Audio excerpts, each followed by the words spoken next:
Ibrani 2:14-15. Ibrani 2:14-15. Karena anak-anak memiliki daging dan darah, dia juga mengambil bagian dari kemanusiaan mereka sehingga, dengan kematiannya, dia dapat menghancurkan dia yang memegang kuasa maut, yaitu iblis, dan membebaskan mereka yang nyawanya hilang.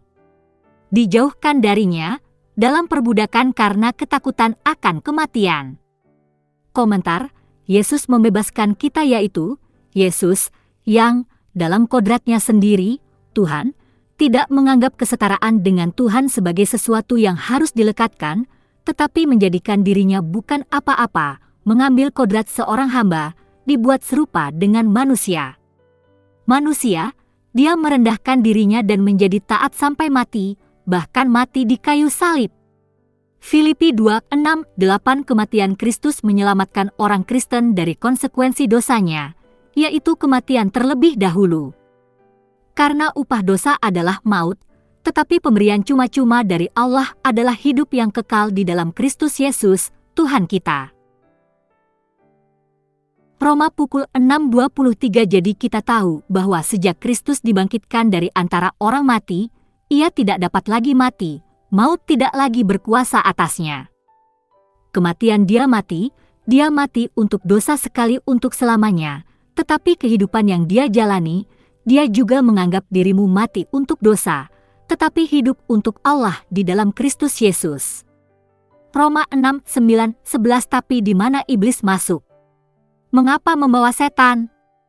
Dalam kitab Kejadian, iblis adalah sumber kejatuhan yang membawa umat manusia menuju kematian. Demikian juga, tetapi dengan tangan Tuhan yang melindungi, iblis menyebabkan manusia menderita dan mati, termasuk Kristus. Perhatikan bahwa dalam kasus Ayub, iblis meminta izin untuk menghancurkan Ayub. Banyak hal yang terjadi, baik bencana alam atau lainnya, bersumber dari iblis. Dan sementara Tuhan tidak mendukung tindakan Anda, Dia mengizinkannya, seperti yang dikatakan Yusuf tentang tindakan jahat saudaranya, Anda bermaksud menyakiti saya, tetapi Tuhan menginginkan Anda untuk kebaikan. Kejadian 50:20a. Contoh lain dari hal semacam ini terlihat di 2 Korintus. Ketika Tuhan menggunakan iblis untuk membantu Rasul Paulus mempertahankan tingkat kerendahan hati yang tepat.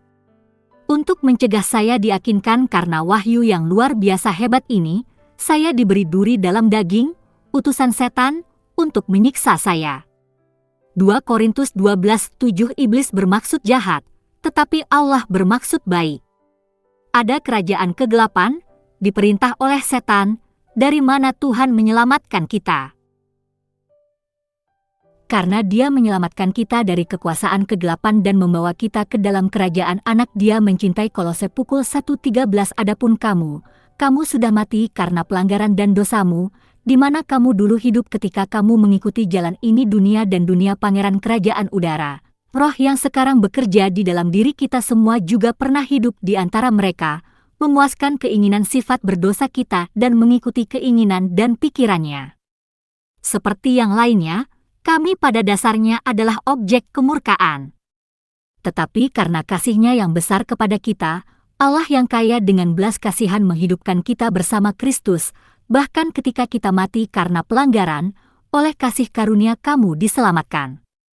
Efesus 2:1-5. Pengakuan iman Tuhan Yesus Kristus. Saya mengakui dosa-dosa saya, dan saya bertobat dari dosa-dosa saya, dan saya mengakui Tuhan Yesus Kristus sebagai satu-satunya dan cukup juru selamat hidup saya, menulis nama saya dalam buku kehidupan.